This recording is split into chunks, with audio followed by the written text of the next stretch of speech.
introduce myself. My name is Alan Williams, and I'm the Deputy Director of International Policy at the Intellectual Property Office in the UK.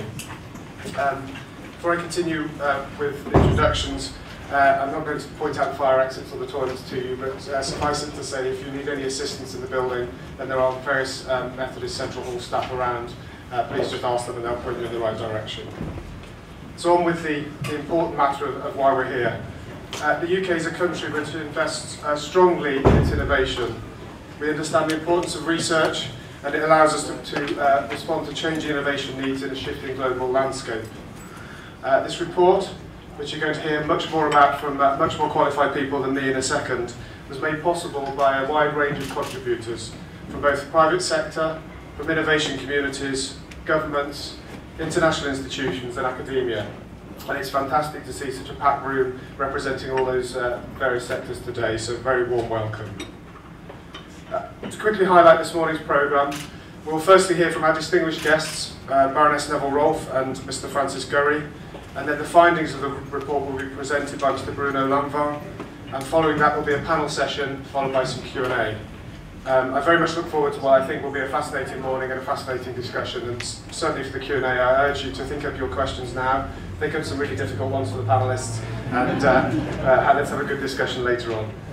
So suffice to say, I'm delighted to give the floor now to Baroness Neville-Rolfe, who is the UK Under Secretary of State for the Department for Business, Innovation and Skills, the Minister for Intellectual Property, and a Minister in the Department for Culture, Media and Sport, so a very, very busy person, so we're delighted that you could be here this morning. Thank you, Minister.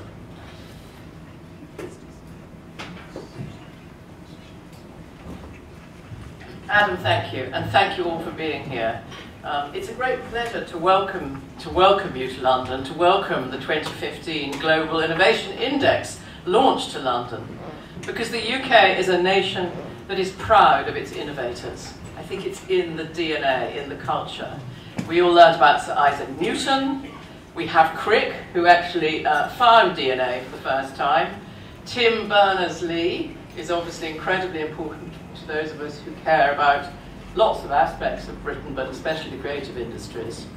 And less famous in the context of innovation, but a hero of mine, is Margaret Thatcher. Because in her chemical days, she invented what we now know as Mr. Whippy ice cream. And she and I went to the same college. It's a pleasure to have the opportunity to host the World Intellectual Property Organization, INSEAD Business School, and Cornell University, such leaders in their field, as they launch the Global Innovation Index this year. And I'm delighted to see so many of you are here with a keen interest in this fascinating publication. It's good bedtime reading. You can look at all the different countries and what they're strong and what they're weak at. And this is only the 8th edition, but it has quickly established itself as an important tool for those seeking insight into the state of innovation right around the world.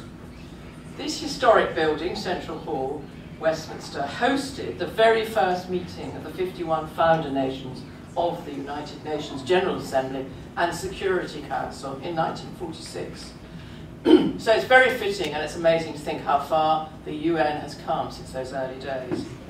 And I'm so delighted that Francis Gurry, who heads up WIPO, is here, because he now presides over its specialised IP agency, the YPO, and that now boasts 188 member states. Innovation is a vital driver of global growth and economic prosperity. The UK, we like to think, remains one of the world's leading innovators, and certainly we have a long tradition in producing the very best in science and research. And as the UK Intellectual Property Minister, I'm of course aware of the vital role IP plays for countries seeking to protect and make the most of their knowledge economy. We have a good legal framework of rights here in the UK, very important to the commercialisation of ideas. And I'm delighted that Taylor Wessing's latest Global IP Index judged the UK to be the best place in the world to obtain, exploit, and enforce IP rights. The modern world is a connected world, and this report demonstrates that many emerging economies are growing in their innovation strengths.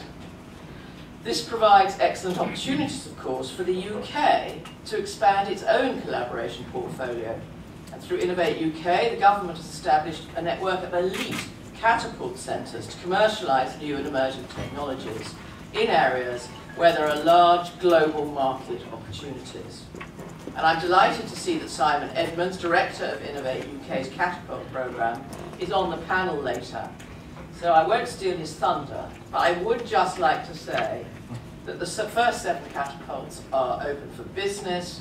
I've visited, I think, 4 of them, with total public and private investment exceeding 1.4 billion over their first 5 years of operation. There are 2 brand new ones, Energy Systems and Precision Medicine, and they've started to operate as independent organisations. And the Chancellor announced a new medicines technologies catapult as part of our July productivity plan, which sets out across the board what the government is trying to do to tackle the issue that we have on productivity. Now, the UK has so far done well in the GII rankings, and we're cautiously hopeful that we can sustain that position. This year, we came second when measuring the quality of innovation globally. And overall, we hope and believe that the GII assessment reflects the positive economic environment in the UK. And if you look at our record, I was talking to Francis Gurry about this morning, it's quite even compared to some countries. The key to doing well in indexes of this kind is making sure you do as well as possible in lots of different aspects. Through the new 375 million Newton Fund, we'll also use our strength in research and innovation to promote the economic development and social welfare of partner countries. The fund forms part of the UK's official development assistance commitment, which you know is very strong in the UK, and our primary focus is to develop the research and innovation capacity of nearly 20 partner countries to help with long-term sustainable growth. The UK invests more in ideas and knowledge than it does in bricks and machinery. The latest figures show that investment in intangible assets outstrips tangible asset investment. So the figures are 126 billion in intangibles and only 88 billion in tangibles. And half of that investment is protected by IP rights. The UK Intellectual Property Office, well represented here today, is publishing our annual report on innovation and growth, setting out how we're developing the UK's IP regime to support businesses. So do take copies of that away as well. Universities are key sources of knowledge and expertise for business. I think the importance of our fine universities comes through in the work that has been done.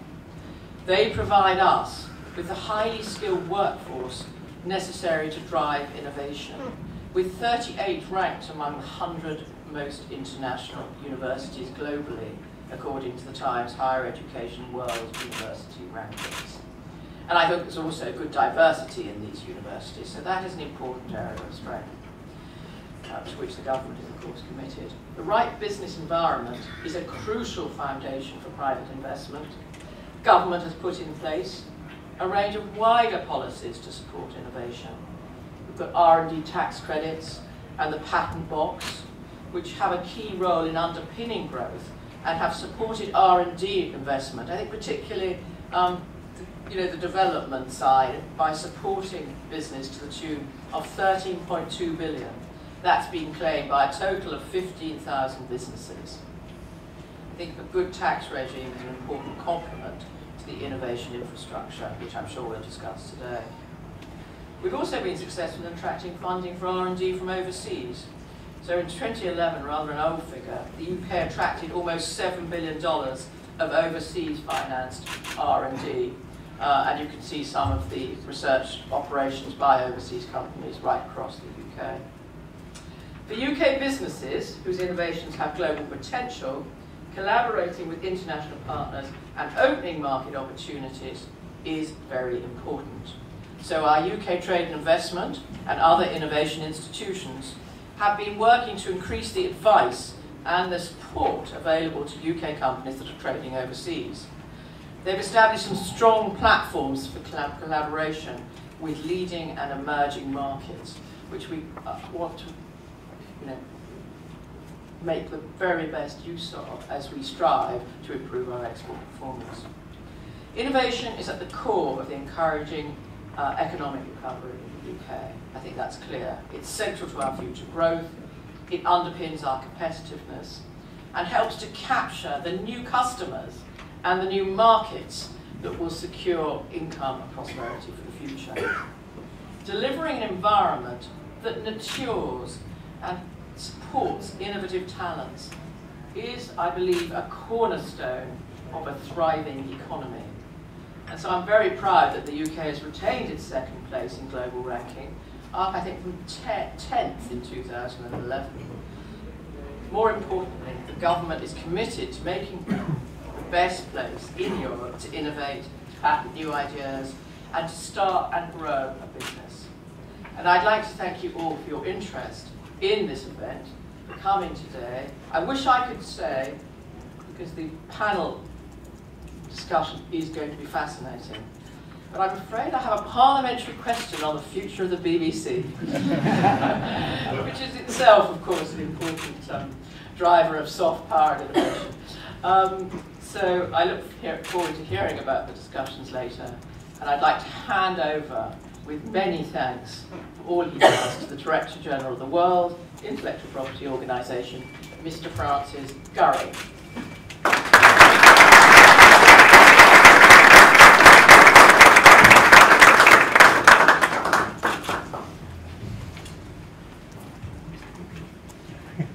Minister, Baroness, Neville-Rolfe, ladies and gentlemen, a very good morning to you all. It's really such a pleasure to be here in London, and since I arrived yesterday, and then I see how today is, I'd say London's a place that improves every day. So we are really delighted. I'd like to thank the Minister and to thank the UK Government and to thank the UK Intellectual Property Office also for hosting this event. We're delighted to be here in London. I'd like to also congratulate the United Kingdom on its outstanding performance in the Global Innovation Index in 2015, coming in as number 2 in the rank. It's an extraordinary performance for a large economy.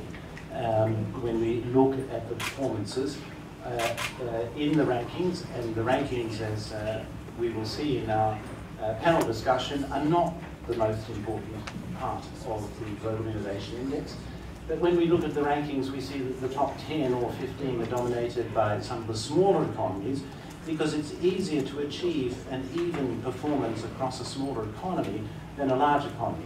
So the performance of the United Kingdom coming in as number 2 really is an outstanding performance, and congratulations once again.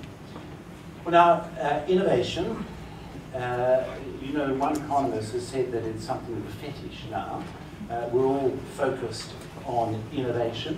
Indeed, the Wall Street Journal published an article in 2012 in which it had reviewed the quarterly and the annual filings of all companies in the Securities Exchange Commission, and it found that the word innovation had been mentioned 33,500 times in all of those filings. So it's a concept and a phenomenon that we're all focused on. And when we look at it in general terms, we know that it is an extremely pervasive phenomenon. We have all sorts of innovations out there. There are different categories, of course. There are innovations that improve efficiency and productivity and that are not perhaps so visible. There are innovations that sustain the competitiveness of existing products. And there are market-creating innovations, innovations that come and that establish entirely new markets that we haven't considered previously. It's not only a pervasive phenomenon, but it's also an extremely complex phenomenon, extremely complex. So what are we trying to do with the Global Innovation Index? I think what we're trying to do is to establish a set of metrics by which we can better measure innovation capacity, innovation performance, and innovation results in various countries. And that's a rather ambitious, of course, goal. To do that, we have surveyed in the Global Innovation Index 141 economies in the world, and we have used for that purpose 79 metrics that seek to capture the main inputs and the main outputs of a healthy and prosperous innovation ecosystem. It's a major task, but I think that the Global Innovation Index and all the papers that accompany it contain much, much valuable information by which countries are able to benchmark their particular performances, to look at where their strengths lie, relative strengths lie, and to look at where their relative weaknesses lie. Each year we devote some attention to a particular theme. The theme for this year's Global Innovation Index that we look at in more detail is the role of innovation in economic development, and particularly the performance of some of the emerging and developing economies.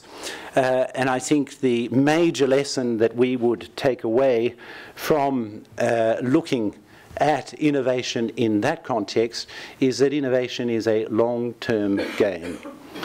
It's not something that can be acquired as a capacity overnight. It is something that requires a strategic focus on the part of government and a strategic focus on the part of the enterprise sector in order to ensure that innovation capacity is high and innovation performance is good. We're delighted, as I said, to be doing this in London, one of the centres of innovation in the world, and I would like to extend our thanks once again to the Minister and to the UK authorities for hosting this very important event. Thank you very much.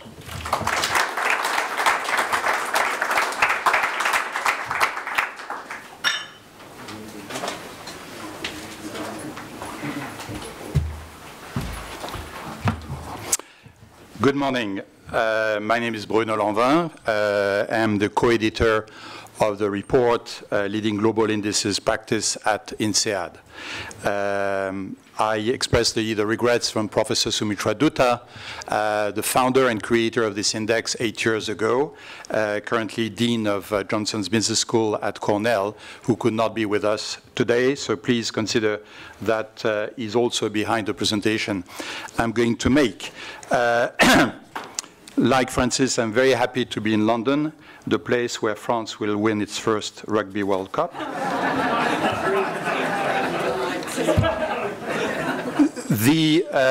I know you would like it. So this is what I'm trying to develop, and I try to do that in about 14 minutes. So some of these slides may look like an animated cartoon, but the presentation will be made available to everybody interested after the launch. So I'm going to go through these 3 points, introducing very briefly what the GII is about, looking at the quantitative results, and then spending quality time on the policy recommendations emanating from this report. Introduction first, example of a slide on which I will spend 30 seconds. One point I'd like you to keep in mind is this one. Okay, this is a tool for action. It's not about rankings. Rankings happen to be part of it, but we consider the report a success if it is being used by governments, by business, by academics, by ordinary citizens to improve the way they can contribute to innovation and make innovation more successful in their respective sectors and countries. The model. As Francis mentioned, 79 metrics, 141 countries. What is important is to see that it's divided into 2 parts. You have 5 pillars on the left, which we call the input side, 2 pillars on the right, the output side. Basically, the input side says, are you taking this seriously? What are you doing to make innovation work in your country? And the right side, the output side is it working? Okay, are you receiving benefits, returns on this investment you are making on the left side of the model? It's a joint effort. The three co-editors are WIPO, Cornell, INSEAD, but we're very happy to have partners with us, the Confederation of Indian Industries, the cellular company from the United Arab Emirates, and A.T. Kearney. And you will hear later on from representatives from these three very active partners, and we are very happy to have such a team with us. This matters, not just in terms of saluting the people who are making this possible, but showing that this is not an academic exercise. It's not about writing a report that people will put on shelves. If it does not make sense to the private sector, to decision makers in government, and to all the other people I mentioned before, there's no reason to have such a report. So this partnership is absolutely key to the DNA of this report. Now about the quantitative results. After saying that the report is not about the rankings, I have to say a word about the rankings. So this is what it looks like this year. Very few changes because all of you, of course, remember exactly the rankings of last year, but I can tell you it's not very different. The UK is again number 2. Okay, quite remarkable. We have Switzerland again number 1. We have Sweden in number 3, US number 5, etc. I will not repeat the list you have in front of you. What is important, however, is to consider the two sides of the model. Some countries are doing better on the input side. They are making the real efforts we'd like to see in innovation policies, and some others are doing better in the output. Singapore being a clear example. They are the champions in input, and you don't see them on the output. One of the reasons is that creative industries, the ability to actually move visibly into translating these sound innovation policies into actual results on the output side is clearly missing somewhere. Yet, Singapore is one of the only 2 non-European countries in the top 10. So still a remarkable performance. I should also insist on that. 8 out of the 10 top ranking countries are European countries. So for any Eurosceptic thinking that Europe is not an innovative place, GII says the opposite. But that's no hint about any referendum happening anywhere. Innovation and GDP per capita. Okay, this is our key diagram. This is why it's so unreadable from wherever you sit. So let me say a few words about that. What we present there in 2 dimensions, because economists think 3 dimensions is too close to reality, it's difficult. So we put that in 2 dimensions. The vertical one is the GII scores. Okay? So the higher you are, the better rank you are in GII. The horizontal axis is GDP per capita. The richer you are, the closer to the right of the diagram you are. The size of the bubbles reflects the size of population. And we see at least 3 things from this diagram. The first one, rather obvious, is that there is a strong correlation between wealth and innovation. In other words, rich countries innovate better and more than poor countries. And there's a number of reasons we can attach to that. The second lesson is about who is above the line and who is below the line. You see this regression line, the curve there in the middle. Typically, a country which is above the line is an innovation performer. It's an innovation achiever, as we say in our GII parlance. And we see the big bubble there, which is China. We see another big bubble, which is India. These are 2 innovation achievers. And it does matter when you see big bubbles above or below the line. It means that something quite massive is happening in the world landscape of innovation. The third lesson, which is actually harder to see from this diagram because it would require several years to be looked at side by side, is the dynamics.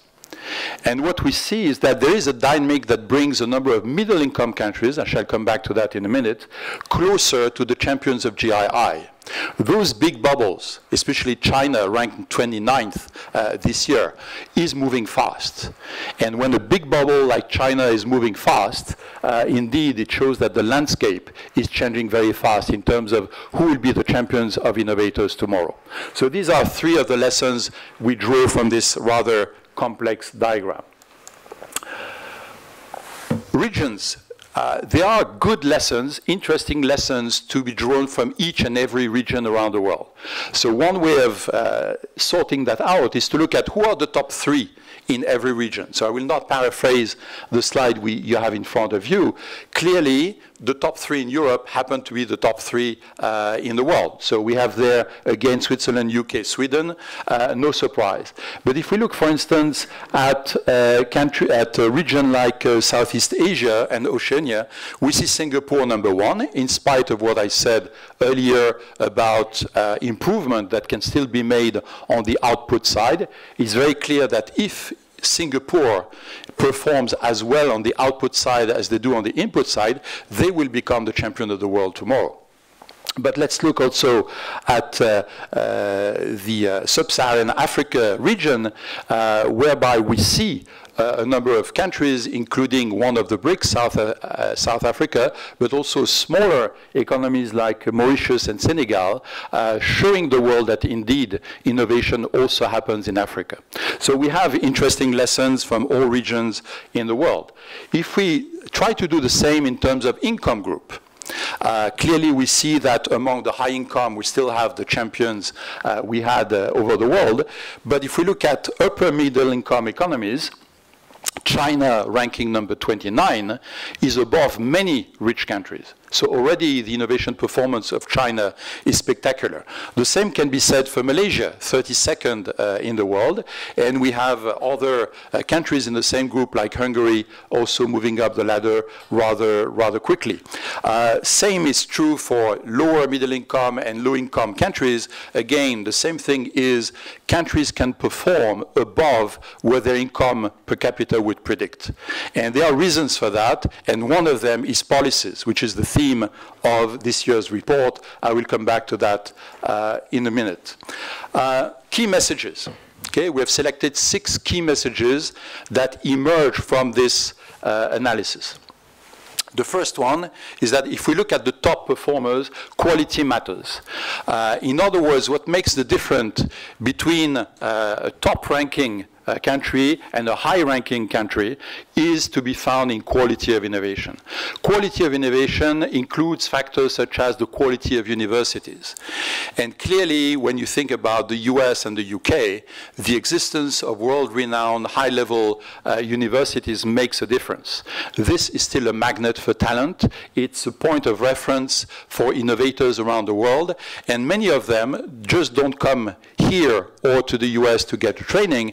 They also stay there, contribute to value, create companies. So this quality of innovation is a differentiator among the top countries. Among the emerging innovators, we see the examples I mentioned before, China, Malaysia. The gap is closing, and it's closing fast. We see a number of these countries in the middle income group, which are indeed performing at levels comparable to that of richer countries. Third message, institutions matter. Jean Monnet, one of the creators of the European Union, I don't know why I keep dwelling on that subject, said, nothing starts without good people, nothing lasts without good institutions. What we see in the way in which the champions of innovation have managed to be part of the top league or stay there is indeed largely to be found in their policies. The fact that, as Francis mentioned before, perseverance, consistency is there to make innovation a long-term goal, and that policymakers, decision makers in the private sector are attached to making it a longer-term established part of their strategies makes a very big difference. Fourth message, business sophistication is a big differentiator among those countries that are moving up very quickly, especially in the middle-income countries. We see that those upcoming competitors in the field of innovation have made spectacular progress in areas like business sophistication. What is business sophistication? Well, it includes a number of indicators. And one of them, for example, is ease of doing business, ease of creating a business. But it also includes bankruptcy laws. Okay? How easy is it to close a business? Are you allowed to fail? It's largely a cultural dimension, but it also has legal implication. All this needs to happen for innovation to thrive. And we see again that those countries that are moving up the ladder very quickly are making spectacular improvements in that area. 5, Sub-Saharan Africa. Okay, very often seen as the last wagon in the train in so many respects. We get very good news from Sub-Saharan Africa. And we're going to hear at least from one of our panelists about what happens in South Africa. But basically, we see significant progress in institutions, mentioned before, in business sophistication, and in creative outputs. We see in particular the younger generations in countries like Nigeria, Kenya, being very much involved and creating value online. So these are also developments to watch. And last but not least, about the BRICS. We see that, indeed, the BRICS are moving up the ladder of innovation quality. In other words, they are also looking at the ways in which the top performers in innovation have been doing it, and this is where they put the accent. So everything which can be done in the area of linkages between universities and businesses, development of universities, publications, etc., is receiving increased attention among these countries. And this will also influence the dynamics of innovation worldwide in the years to come. So, concluding and arriving at the end of my time, what does this boil down to? It boils down to these 4 key words you have here. Improve, renovate, create, and align. The first lesson, and again, it is the theme of this year's report, policies matter. It makes a difference whether the government is visibly involved in innovation. And we heard it from the minister earlier. One of the reasons behind the success of the UK in innovation is that the government has made it visible. They believed in innovation, they sustained and they supported innovation, and they wanted it to be an important factor in the growth of the UK economy. This is very much part of the game right now. But policies are not just government policies. They regard also the way in which business interacts with government, the way in which academia interacts with government and with business. So all that has to be part of the game. Looking at the demand side of things, okay, is innovation needed? Who wants innovation? Who is ready to buy innovation is clearly important. Innovation is increasingly user-driven. So looking at the demand side of the equation is also a recipe for success. Innovation is a mindset.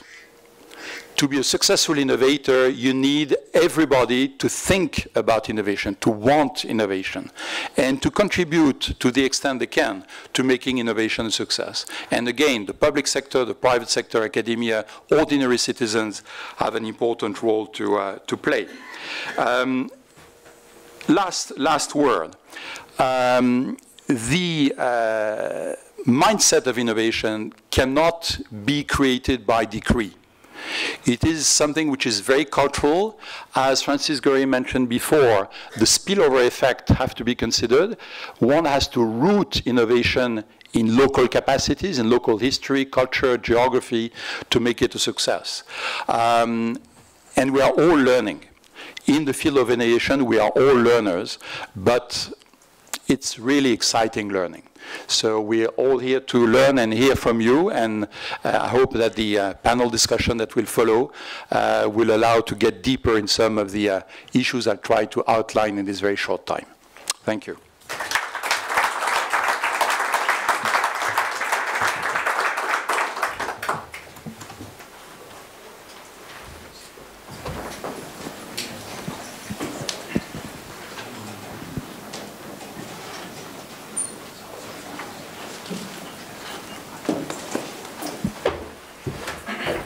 Caught at the queue at the back of the room there, I apologise. I think we have 2 more short presentations, so please would you like to give your talk? Thank you very much.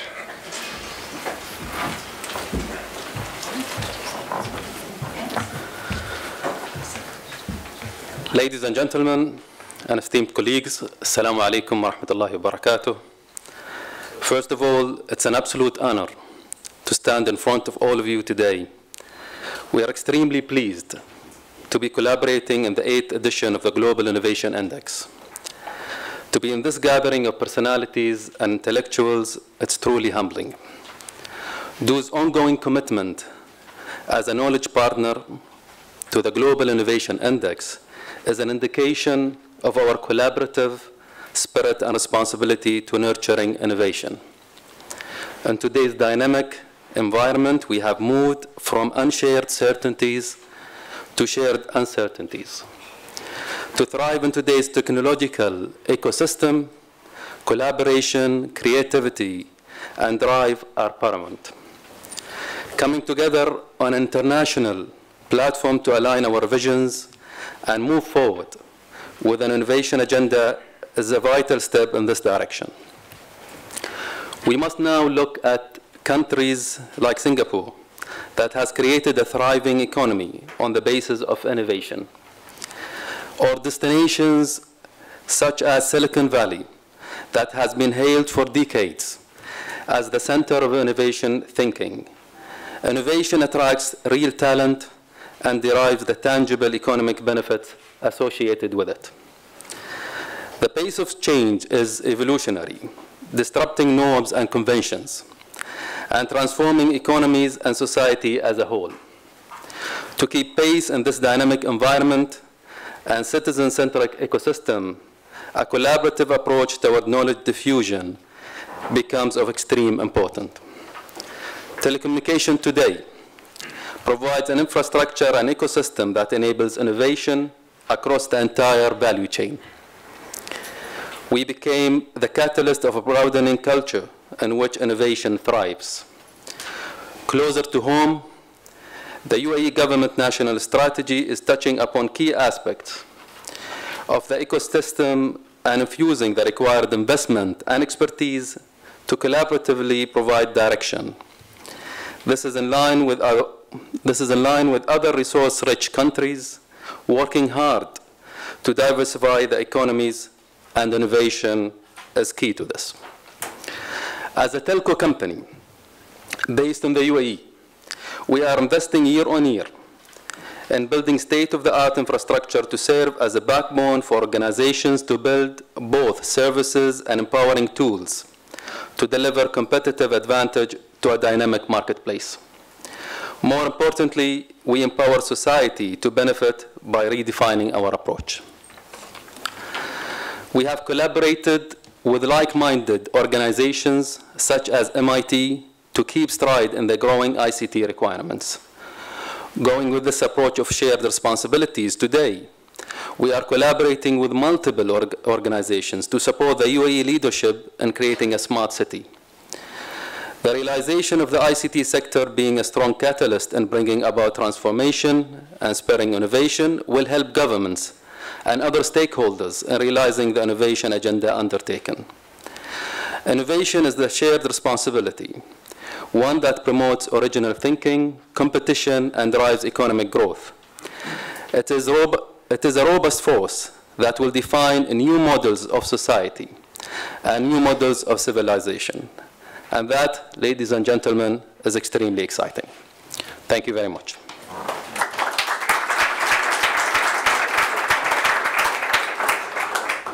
Shukran, Mr. Al-Hassawi. The last short presentation is from Johan Ulrich from AT Kearney. Thank you. Ladies and gentlemen, thank you. It's our pleasure to be here on this stage. Let me introduce myself. My name is Johan Ulrich. I'm from AT Kearney. We are one of the largest global strategy and management consultancies around.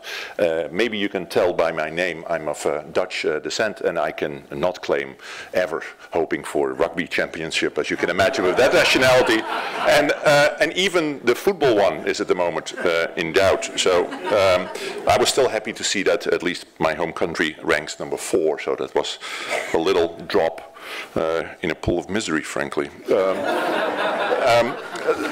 we are extraordinarily pleased to be the knowledge partner here, and let me, in a few words, explain you why. We are in, as I like to explain to my grandmother, we are in the improvement business. That's what we do. We help companies and also societies, organizations to improve. And the topic of innovation has only risen over the years. It is not, and we believe that firmly, it is not an art, it is much more a science, much more than we think. If it was art, you need a magician, or maybe a god. If it's science, there's something you can do about that. And we really fundamentally believe that you can. Much more. It can be enabled, it can be structured, it can be stimulated, both at the society level and at the organization, at the company level, at all the different levels. We firmly believe that. Innovation is deep to our heart, it's in our DNA, and for that reason, it was a very easy choice to become the innovation partner here. Two remarks. Really, if you look at the results that Bruno just presented, one of the striking things is the rise of emerging economies in terms of innovation. Yes, 8 out of the 10 top countries are European, and if you look at the top 25, it's clear what it is. But it's really remarkable is the rise is what's underneath there. The ranking is really the result of yesterday's efforts. That's a good way to look at it. And I invite you to look underneath and to look where tomorrow's rankings will be. Last week, I had the pleasure to be in Dalian in China, and I can tell you, after we all stopped talking about the Chinese economy, which took a while, the big notion and the big learning also for me was how incredibly serious that country is about innovation. They will rise fast on the ranks. I have no doubt about that. I was incredibly impressed there. And I would argue that most investors have not seen that yet. We, every year, A.T. Kearney measures, we talk to investors and we ask them to reveal to us where they intend to invest. It's a foreign direct investment index, basically. 3/4, more than 3/4, is focused on the developed economies, not on the emerging economies. And a lot of investors and a lot of companies tend to look at emerging economies as pools of cheap labor, not as sources of innovation. And frankly, I think it's an enormous opportunity, and we will certainly invite them to reevaluate that. A.T. Kearney and improve the European Innovation Management Academy. We have researched over the last months and years business leaders about their intent and the hurdles that they face in terms of innovation. Over 400 over the last years. And first of all, the good news is most companies, most executives are quite pleased with the support that they get. Over 80% tend to be reasonably pleased, certainly in the developed economies, Europe, North America, Japan, etc. But they all, if you ask them where are the areas that need improvement, it's certainly in the area of public policy. And that was the point that Bruno made, I think rightly so. But it's typically that they ask for 3 things really come out quite clearly. One is forward information. If you invent the Google car that drives yourself, we all know that regulation and the framework will be behind. By definition, it's behind. And the closer, the shorter and the smaller you can make that gap, the more you can help companies thrive. So forward information is really incredibly important to do. And it's very hard to do that, but it's really important. Number 2 is transparency. Be open about that. Regular context, maybe forums like this, maybe other forums, is incredibly important as well. And the third one is an old theme, but it remains very important, and that's harmonization. Companies cannot deal with different regimes in every little country or big country. It simply does not work. So we are incredibly pleased to be here. We regard it as a bit, the topic of innovation is indeed very fashionable, but we also believe, and if you permit me, that it's a noble goal. It helps societies and it helps to improve people. It helps people to improve their lives. That's in the end what it is about. That's a pleasure to be here and will remain here. Thank you.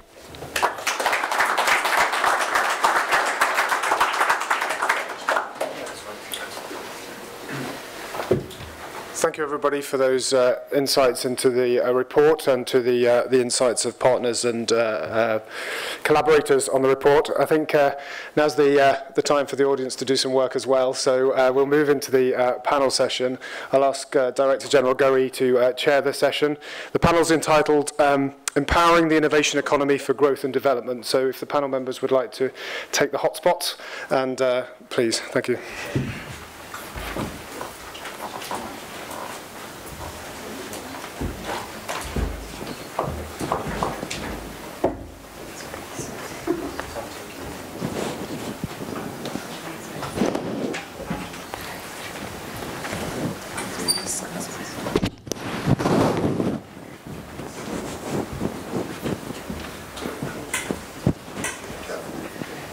Ladies and gentlemen, good morning again.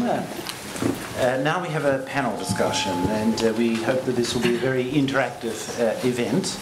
The panel is, as you can see, concerns empowering the innovation economy for growth and development. And we have four very distinguished, of course, panelists here, whom I shall introduce. Immediately on my left is Angela Kukula, who's the chair of Praxis Unico and the director of enterprise at the Institute of Cancer Research. We have Simon Edmonds, who's the director of Catapult Programs, Innovate UK. Then we have Christina Chaminade, who is the professor of innovation studies at Circle at Lund University in Sweden. And we have Julius Ikuru, who is the assistant executive secretary of the Uganda National Council for Science and Technology. So we heard from Bruno Lanvin this morning that there is a very important correlation between wealth and innovation, or an innovation capacity. And in our discussion, I think we would like to explore in particular two questions. The first of those is, what has the UK and what have other high-income economies learnt in the past 3 decades about creating the conditions for increased prosperity through innovation? And the second, which we would like to explore, is which emerging countries or economies stand out in innovation performance, and what lessons can be learned from them. So I'm going to ask each of the panelists to make some introductory remarks of 3 or 4 minutes, and then I hope we can turn it over to you to interrogate the panelists and to make observations and comments. So, Angela, can we start with you, please? Thank you. So as Francis mentioned, I'm Angela Kukula. I'm Director of Enterprise at the Institute of Cancer Research in London, and also Chair of Praxis Unico. And for those that don't know what Praxis Unico is, it's a world-leading association for the professionals involved in linking universities and businesses and other community players. So I'd like to thank the organisers for inviting me to participate in the launch of this very important global survey of innovation. The theme, as Francis said, is empowering the innovation economy for growth and development. And I'd like to briefly look at that from the position that I sit in, which is at the interface between universities and business. So generation of new knowledge is an important building block for the successful innovation. And I don't think it's any coincidence that the top 5 in the Global Innovation Index all have world-leading research, world-leading universities and academic research institutes. Innovation in the science space is a very important pillar of an effective innovation ecosystem, and that has to include, from my point of view, it has to include funding not only for the things that we know about, those challenges like climate change, and antibiotic resistance and those kind of things, but also innovation and investment in blue sky research, the things that we don't know are going to be important yet. But basic science on its own is not enough. It's not enough to drive innovation. It has to be translated into something that has impact on society. At the Institute of Cancer Research, we recently came top in a poll of the world's most innovative universities, and we were also ranked highest in a UK assessment exercise as one of the UK's most impactful university. And I think the key to the success that we've seen there is that we work on a centre of excellence model where we put our basic science, our excellent basic science, side by side with excellent translational capabilities. And we put them together in teams, in multidisciplinary teams that work together. And I think that's a very important model, and actually you see it at work in other areas as well, where you see, for example, the innovative companies springing up around all of the top universities in clusters. So I think from that we can take that location is very important and co-location is very important. But there is still work to be done, and I think there's still work to be done in particular in connecting smaller companies with the research base. At the recent Research Council's UK and Praxis Unico Awards, it was notable that all of the finalists in the business category were concentrating on linking small and medium-sized enterprises, SMEs, with the research base. And it was also notable that this was not something that was easy to achieve, and it had taken sustained effort both by academic staff and professionals in knowledge exchange and linking people together over a number of years to actually get results in that area. I think successful innovation also rarely happens at the first attempt. So even if you take somewhere like Stanford University in the US, who many people would consider to be one of the world's most innovative universities, they only achieve success in their technology licensing program about 30% of the time. And I think we need to learn to accept that failure is actually, and that this trial and error is an essential part of the innovation process, and it shouldn't really be seen as failure at all. Finally, I think there are two other factors that are essential for empowering an innovation economy. The first of these is public sector support, and that should be long-term, stable and flexible support. Innovation comes in many forms, and it goes through many iterations. It takes time to achieve. And it's important that funding is available right from the inception of the innovation through to the development and up to the point where the ideas are then taken on by industry and become self-sustaining. The final point, and perhaps the most important one, is people. Innovation doesn't happen without people to drive it, and those people have to be in the right place and have the right skills and training. People make connections to work with other people and to work towards common goals in innovation. So support for training and mobility to ensure that the right people are available in the right place and at the right time is really important. So just to sum up from my point of view, I think the key building blocks of a successful economy, a successful innovation economy, are excellent basic research, co-located with businesses and organisations able to absorb that new knowledge, flexible support for the innovation process, and most importantly, people with the skills to create, support and promote innovation. Thank you. Thank you very much, Angela. Simon, please. Hello, good morning. My name is Simon Edmonds. I'm Director of the Catapult Programme at Innovate UK, and I look after the 10 catapults that we've established. Prior to that, I was Director of Innovation at BIS, so I've been working in this space for a while. Innovate UK is the UK's innovation agency. We've been established for about 7 years now, and we support business innovation. So we support companies with grants, advice, and signposting as to how to take their ideas, make them better ideas and take them to market. So we're looking at commercializing business innovation. So we're very pleased the UK has got to the position it's got and maintained its position. We clearly need to go and figure out what those clever Swiss are doing and sort of see if we can nobble them next time round. There is a lot good about the UK at present. All economies have been through a bad time, but the underlying business conditions are pretty good in the UK. We have a relatively stable economy, good infrastructure, good investment, a great trading nation, and we do have a very good IP regime run by the Intellectual Property Office. As Angela said, we have a world-leading research base in the UK, but at the other end we also have world-leading businesses who have the absorptive capacity, what we call absorptive capacity, for undertaking research and development. And the index shows that university business collaboration is a strength for the UK, and we need to continue to make that a strength. Over the last decade, the UK has had a very active industrial policy, probably more so than previous decades, where we've focused on our strengths, our key areas, our key sectors of the economy, and a number of industrial specific strategies have been developed to help automotive, aerospace, life sciences, agri-tech, areas of strength, and also the research base has spent a lot of time concentrating on the key great technologies that the UK has focused on. What David Willits, a previous minister, announced was the 8 great technologies. That great research skill and that business appetite for research and development needs something to bring those two things together, and that's the reason we created catapult centres. These are centres with one arm around universities, one arm around business, and they're trying to bring those two things together.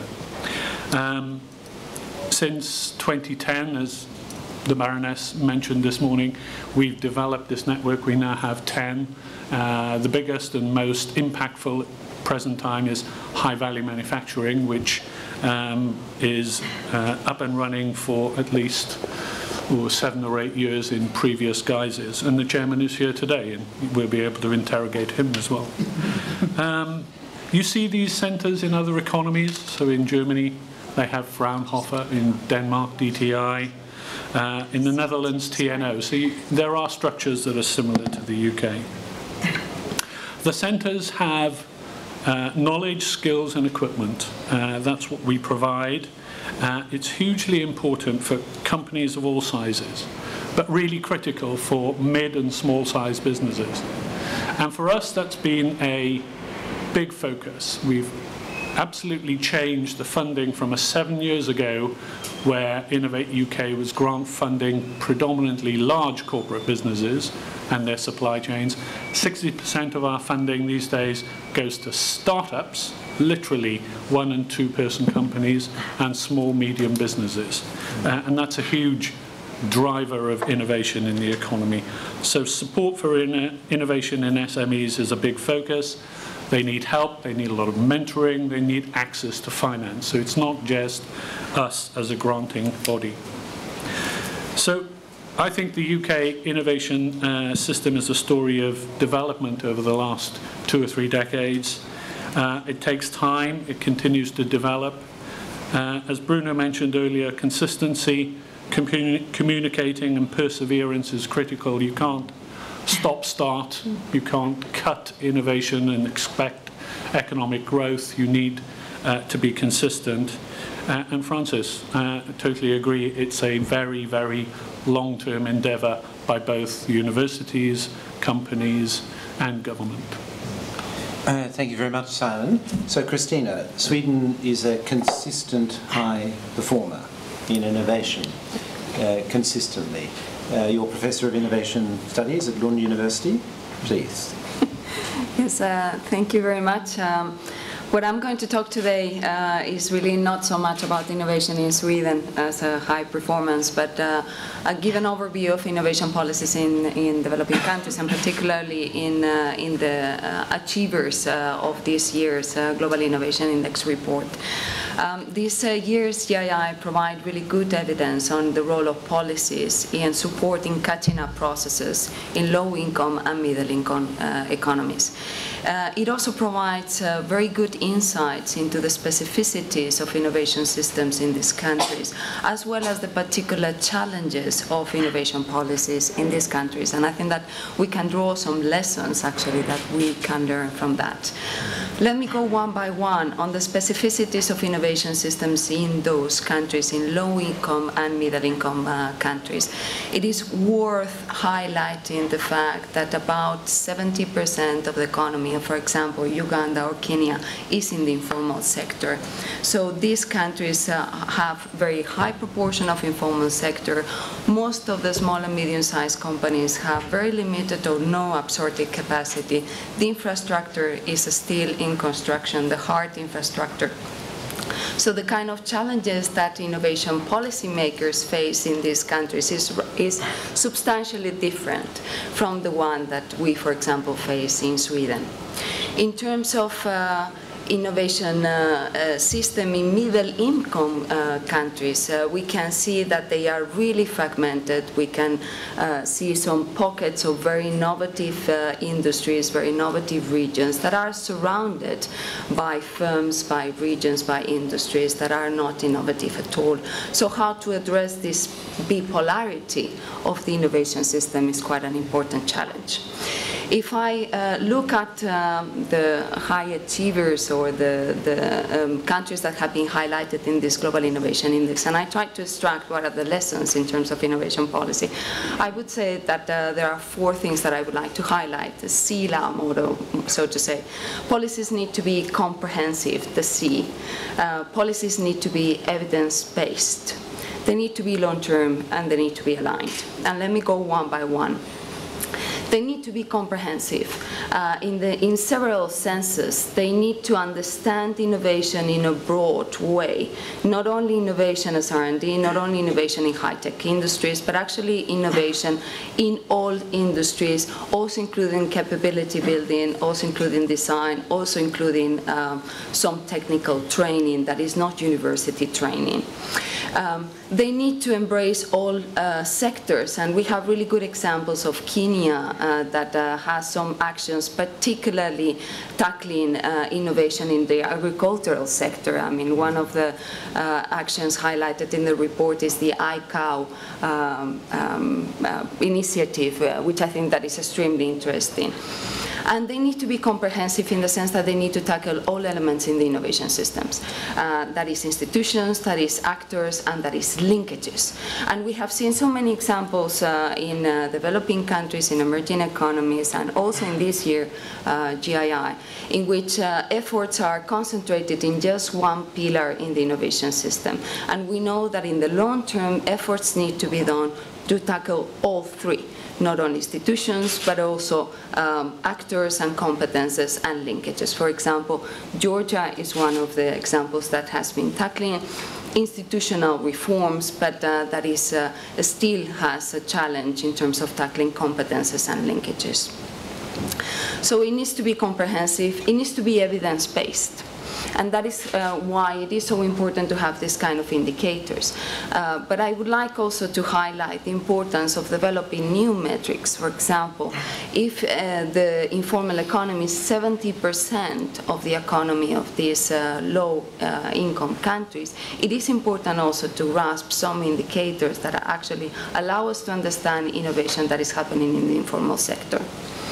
The fact that it's evidence-based, it also highlights the fact that importing actions, policies that have been working in other countries may not work in our own context. Third, it needs to be long-term, and that has been something that has been highlighted here once and again. And we have really good examples of long-term commitment to innovation in China, in the Republic of Moldova, or in Georgia, in which different governments have continued supporting innovation and the transformation of the innovation system. And finally, it needs to be aligned. And it needs to be aligned in 2 senses. One, it needs to be aligned to development goals, and I think that here Uganda is an extremely good example. Development goals in the sense of sustainable and inclusive development, innovation that actually tackles the problems of these low and middle income countries. And it needs to be aligned with other policies. We also see a lot of examples in which innovation policy is neutralized by other policies. In a context in which resources are so limited, coordination is actually paramount.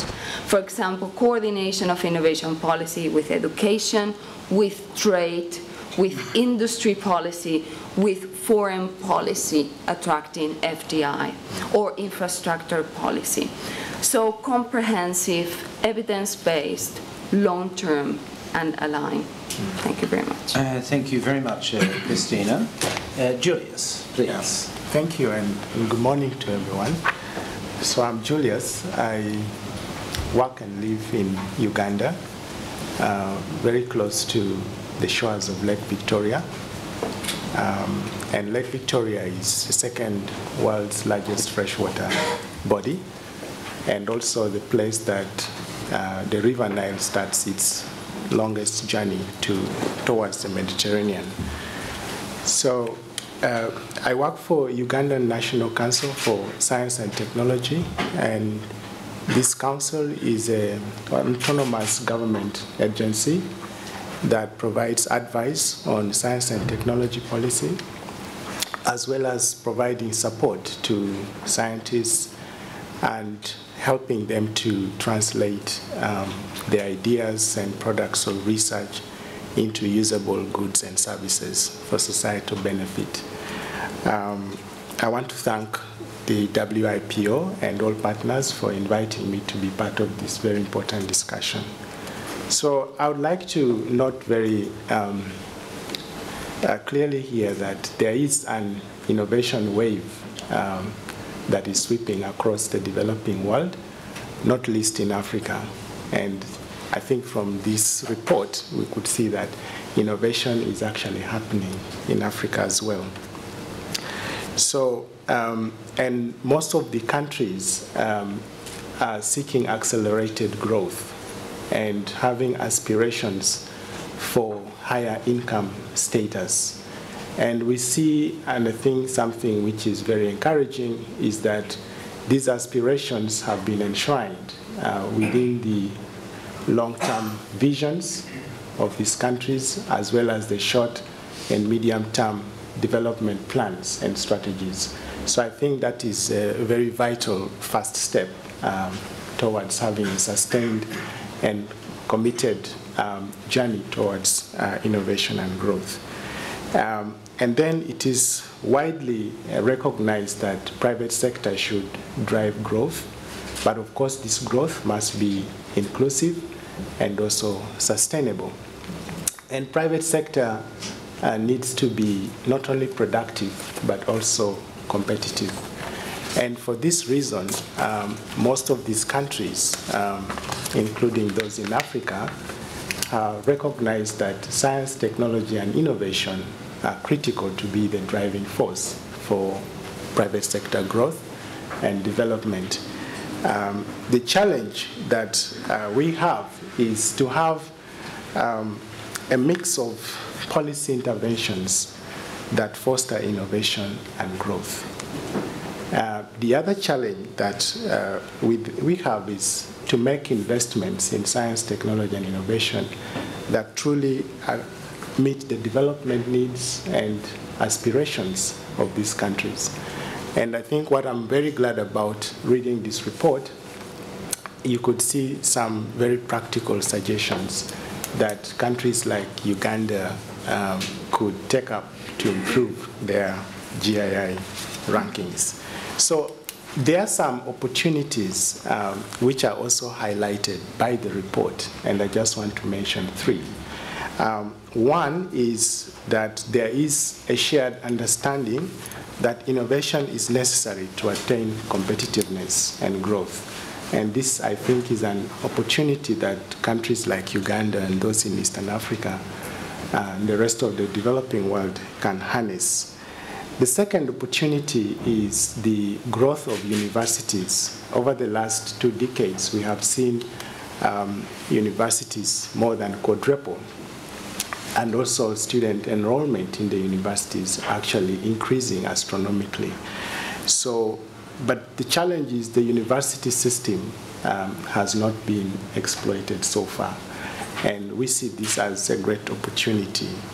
The third one is to tap into the momentum of innovation in the continent and also in the rest of the world, especially creating links between the multinational companies and the local indigenous companies, as well as the universities and public research organizations. So we haven't tapped that opportunity, and it's there. Now, in terms of what could be done as I close this, I think that the government has to play an enhanced role in these innovation systems, particularly by creating enabling conditions And policies, though they are there right now, but they need to be made clearer, and they should have goals and also very clear incentives for promoting innovation. The second thing is increasing support, especially to the universities, improving the quality of education, and access to more financing opportunities for research and innovation within the universities. And then lastly, I think we have to have very clear programs that seek to utilize and increase individual productivity and creativity of the scientists and researchers. And what I'm looking at here, for example, is supporting the scientists have access to financing opportunities for their ideas, but also having professional business incubation services that would help them translate their ideas into useful products for societal transformation. Thank you. Thank you very much, Julie. So, ladies and gentlemen, I'll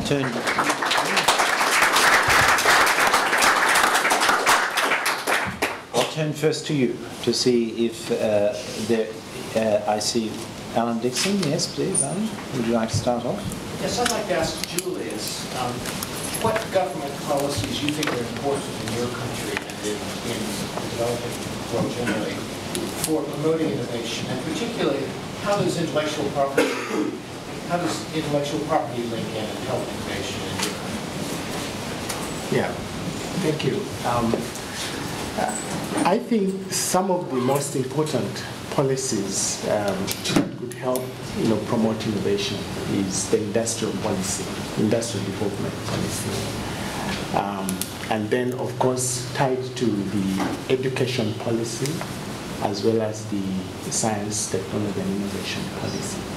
So, but what I would like to say here is that, and what other panelists have mentioned, is probably not one single type of policy, but a mix of different policies ranging from tax policies to foreign policy to other domestic policies. But having the right mix of these policies is what will promote innovation.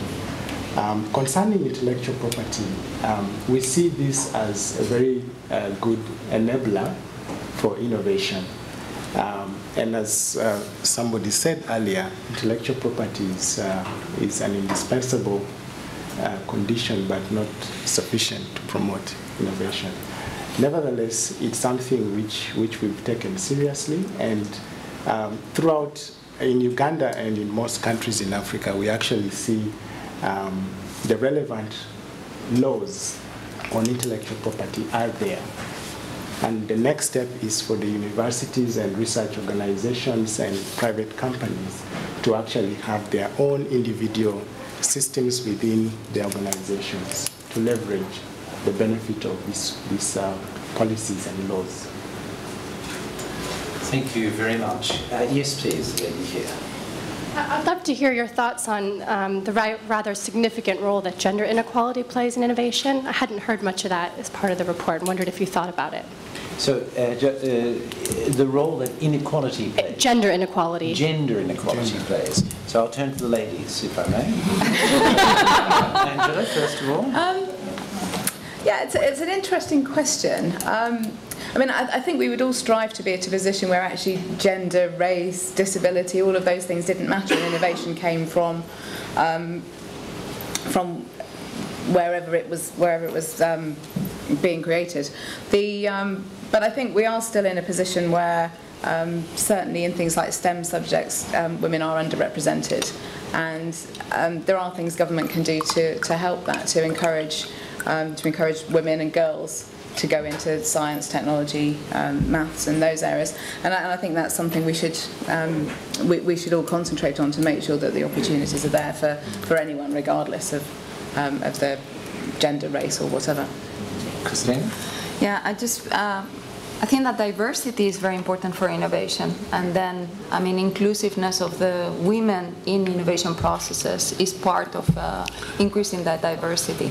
And I know studies that have been looking at institutions, and part of the soft institutions is actually the penetration of the gender equality. And usually countries that are more gender equal perform best in terms of innovation. I mean, that is a fact. But it is very difficult to draw a line, because they also perform better in other types of diversity, as we were indicating before. For example, Sweden is very open in general also to migrants, and including a lot of diversity in there. So it is very difficult to disentangle one from another, but diversity is important. And let me just add, well, first of all, Marie Curie is the only person to have won the Nobel Prize in 2 separate disciplines, of course. STEM, I certainly agree with Angela. STEM in education, we see big gaps there, and I'd say in IT, you know, and looking at our own little organization. In information technology, our department is so male-dominated, despite all efforts, that this is a glaring area where, you know, greater gender participation and diversity would certainly, I think, assist. So, yes, please, the gentleman here and then the lady. Hi, Dominic McGonigal from C8. I was very, very struck by the report showing that it's actually the rich economies that are doing particularly well in innovation. I'm just wondering how important investment is in that, because obviously in the US, in London, in Singapore, you've got very, very good investment climate. And indeed, Lucy Neville-Rolfe mentioned that in her speech. I didn't spot it as one of the indicators here, but is that significant? And is that somewhere where, you know, say the African countries are falling behind because it's more difficult for them to get investment, you know, even in copyright and design industries, let alone obviously the more capital-intensive patent and brand sectors?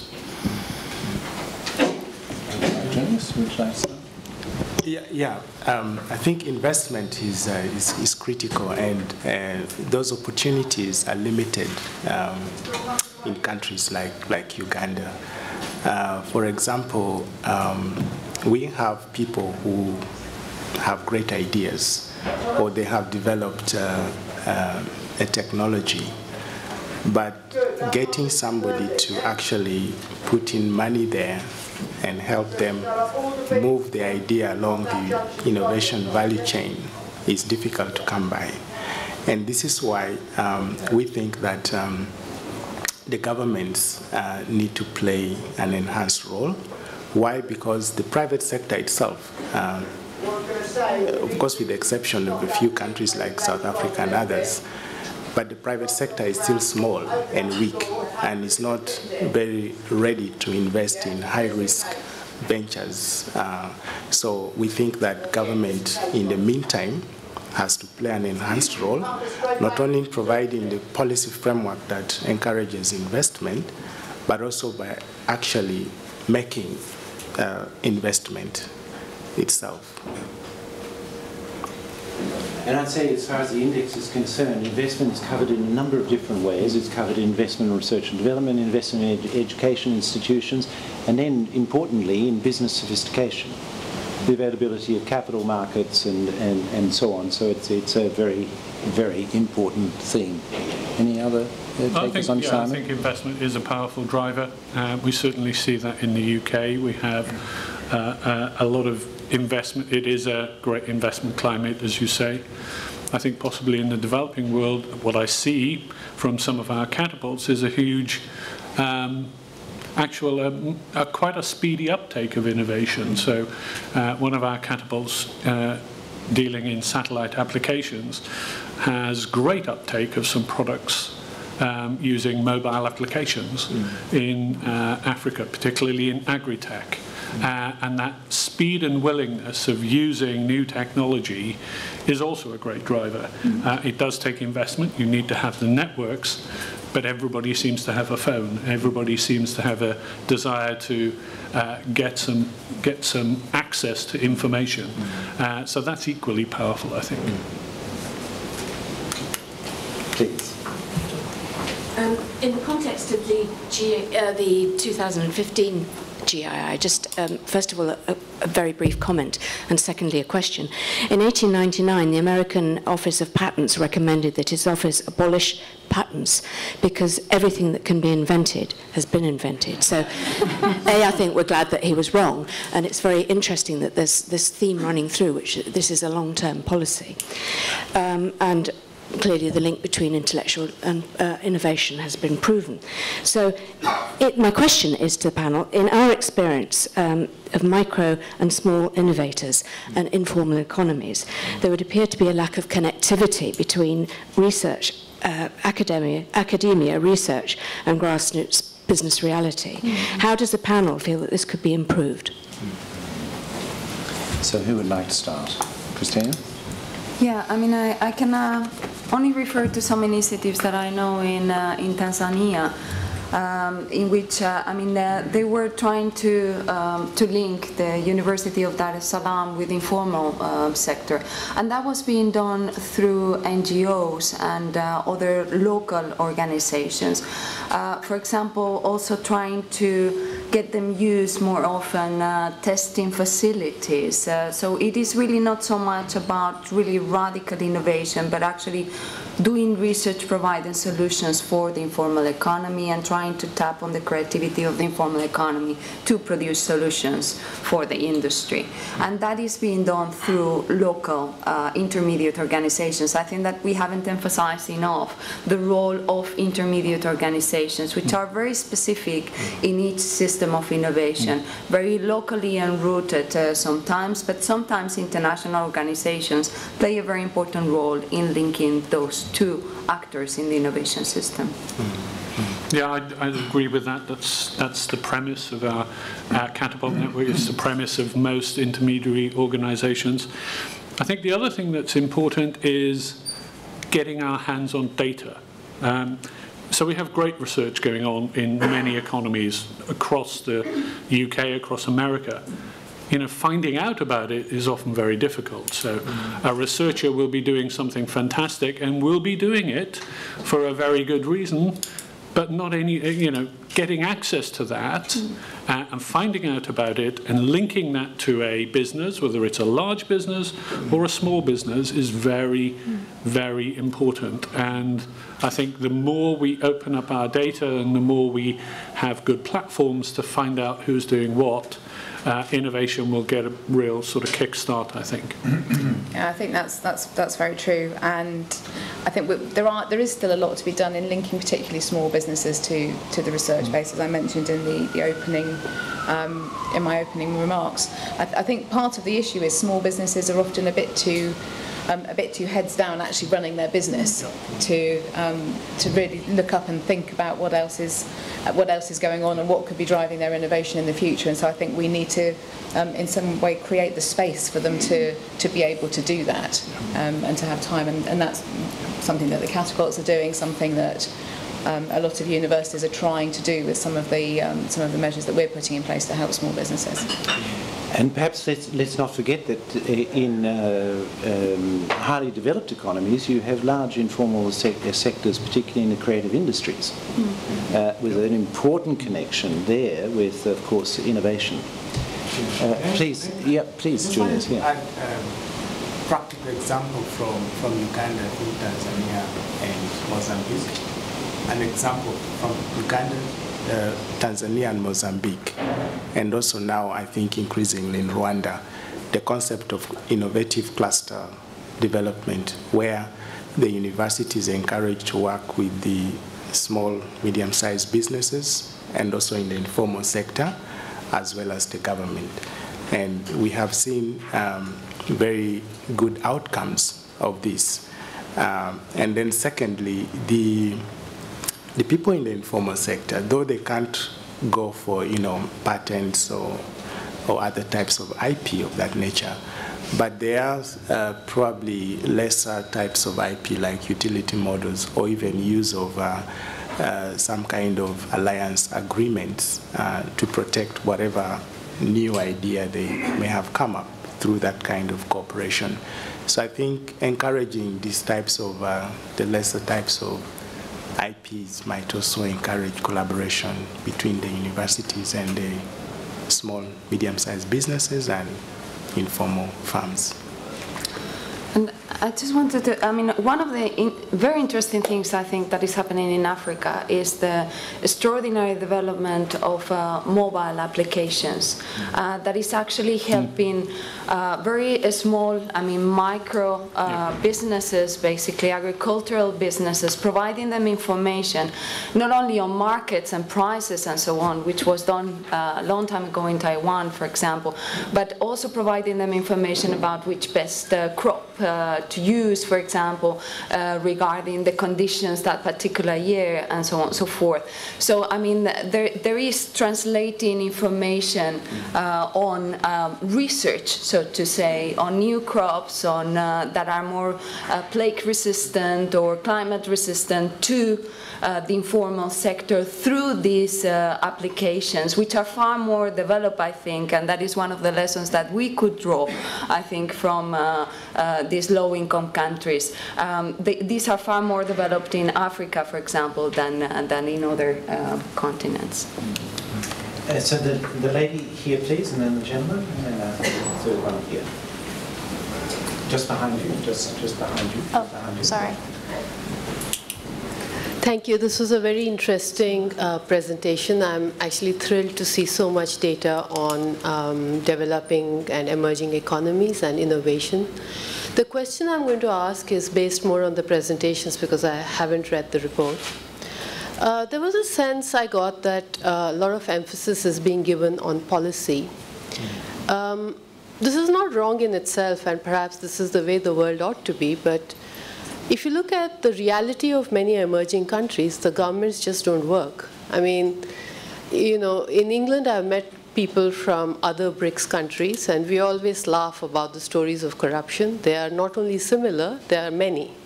So given that this is a problem, governance capacity is a problem, and China is an outlier to this, is it right that you interpret all these indices as somehow emerging as a result of policy? So this is my first question, and related to this is a second observation that since about 2000, ever since Danny Roderick wrote his paper on entrepreneurship as discovery, I think it's been realized in a number of writings on emerging economies that in the absence of government, entrepreneurship has filled the gap and made innovation happen. Even if you look at your own rankings, the top two countries, UK and Sweden, are known as much for entrepreneurship as they are for good government. And all the discussion that we've had in the panel about the informal economy would not happen but for local entrepreneurship. So I guess my question to you is, I can read the same indices and say this is because of good entrepreneurship and government had no role to play, and what would be the answer of the panel? Very good. And the relationship between entrepreneurship and innovation, two very similar concepts. So who would like to start? We have policy. So does policy dominate? And entrepreneurship. Well, I'll go. I think entrepreneurship and innovation go hand in hand. I think it is a big role for government to encourage entrepreneurship. Now, lots of governments do that in a very distinct way. In the UK, it's very much driven by the conditions of the economy that drives entrepreneurship, and we do have an entrepreneurship culture. Culture is difficult to breed. You could breed it in laboratories, but you can't breed it in entrepreneurs. So I think it is quite important. We see a lot of it in our catapult centres coming through the door, people with great ideas. We see it in Innovate in terms of people approaching us for grant funding. What we must be able to do is make sure we can respond. So very often, you know, a startup is just that, a startup.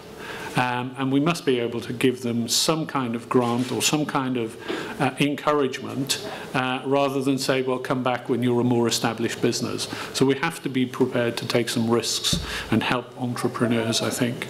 And that goes through any kind of support the IPO would give, support our general business support structure in the UK would give. But it is a very important link.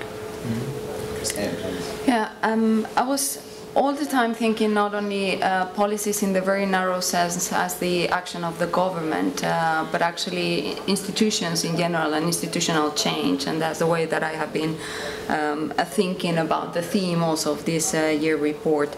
And I do think that they are necessary, maybe not sufficient condition, of course. Institutional change, radical institutional change is very important. We have one of the examples of this year is Georgia. Georgia has taken the guillotine approach to institutions like in Kenya, which has actually reduced corruption dramatically, and is one of the reasons why innovation is thriving so much in that country. I cannot separate that much as I think that you were, I mean, your question was very provocative. I cannot separate policies from entrepreneurship because I think that entrepreneurship is enabled partly by policies, and going back to your example of Sweden, I think that one of the reasons why Sweden has or ranks so much in entrepreneurship is because there are policies there that enable that. For example, the fact that researchers at universities are the owners of the IP, which means that they can go and start their company and still own the intellectual property from the research that they have developed. So I think that policies are also behind that, are an orchestrator, are an enabler, so to say, of an entrepreneurship. So I cannot disentangle it that much. In terms of the China model, this was my point. Yeah, okay. So, sorry, Julius, please.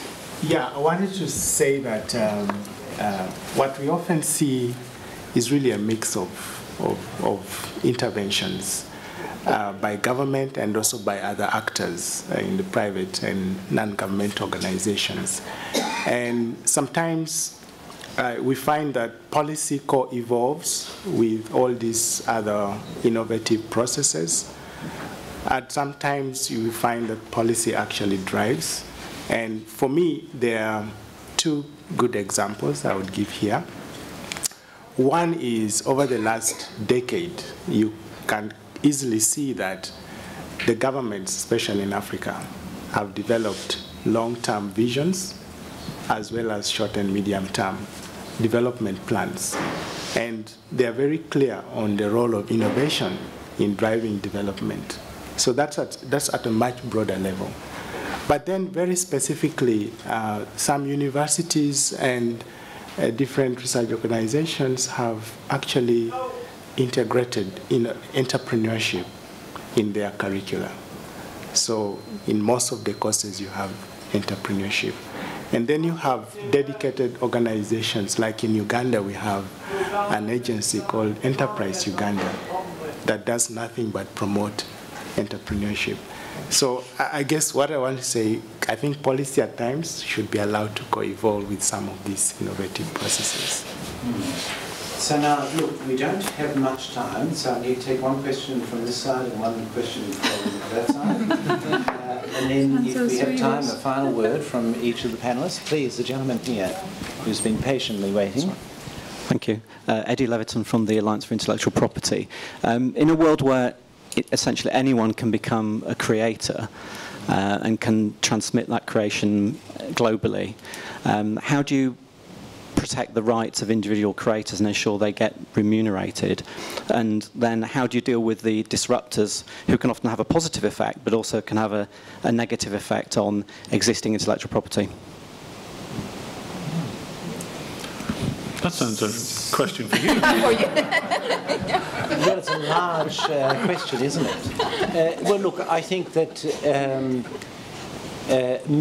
much of the innovation that we've seen certainly in and around the internet has posed extraordinary challenges for the intellectual property system. So let me just take that as one part of your question as an example. And I think we've been through an evolution there where we've seen the whole game change. And it's very interesting to relate it to the last question, because I think it's been a mixture of business model change, which has taken the base of intellectual property and said, okay, now that we're comfortable with the fact that content is online, let's develop the business models that will create a market for legal content online. And we've seen great evolution in that, away from, for example, ownership models towards access models. With streaming and subscription, we see digital sales rising. There's still perhaps a value gap for the creators that needs to be bridged. But none of that would have been possible without some supportive policies at the same time. So you do need policies on the part of government to ensure that the right business models can prosper and that illegal or illegitimate activity is shut down. So it's a good example, I think, of both. We see that entrepreneurship has been absolutely essential to create the market for legal content, absolutely essential, and it's been mainly driven by the business sector, but of course with an indispensable support and guidance from policies. The gentleman here, please. Yes. There's two of you, so... I'll try and read my colleague's here. Yeah. Just building, thank you, Nick Davis from the World Economic Forum, building actually on this point, your words, Francis, there were the right business models that prevail. And at the forefront of a lot of the frontier of technology and innovation today, we're faced with a number of ethical choices and questions that obviously go into the scientific research world, but also in the way that those business models lead to or don't lead to economic dynamics of inclusion and the distribution of that value gap, not just for the individual creators, but for society at large.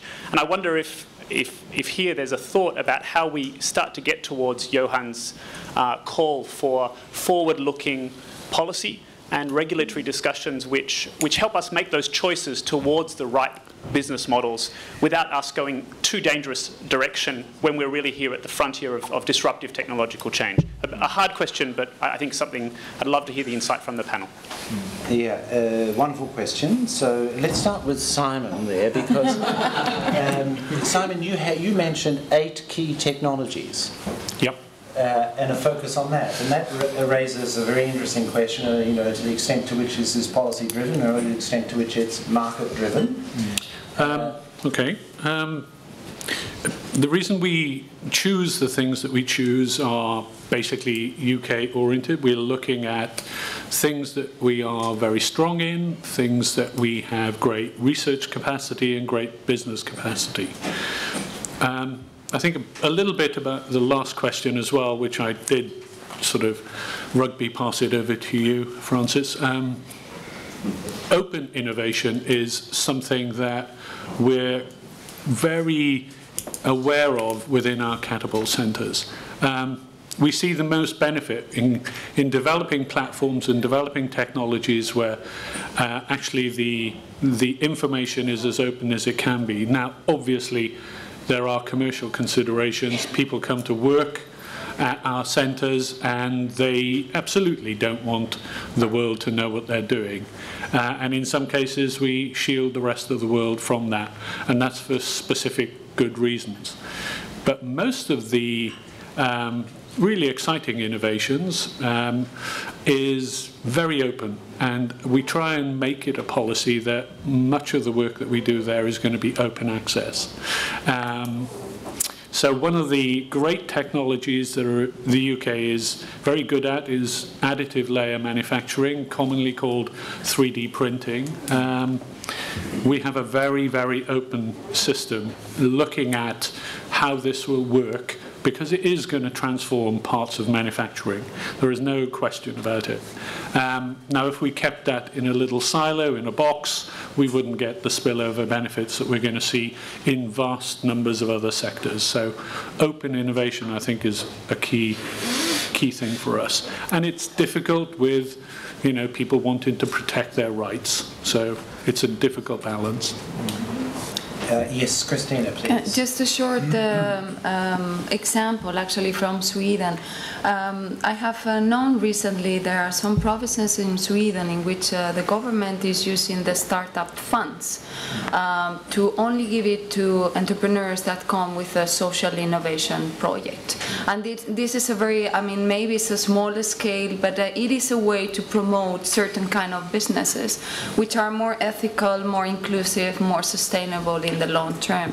And if you comply with those requirements, then you have the only chance of getting funding from the government, because other proposals that do not comply do not receive any funding.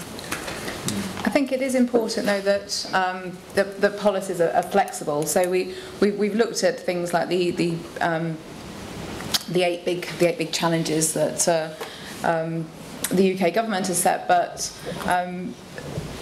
we have to remember that innovation can come from anywhere, and it might not come from within those sectors. So any policy we put in place has got to be flexible enough to be able to enable the nurturing of an innovation from wherever it comes from, be it from IT sector, one of the big challenges, or somewhere else.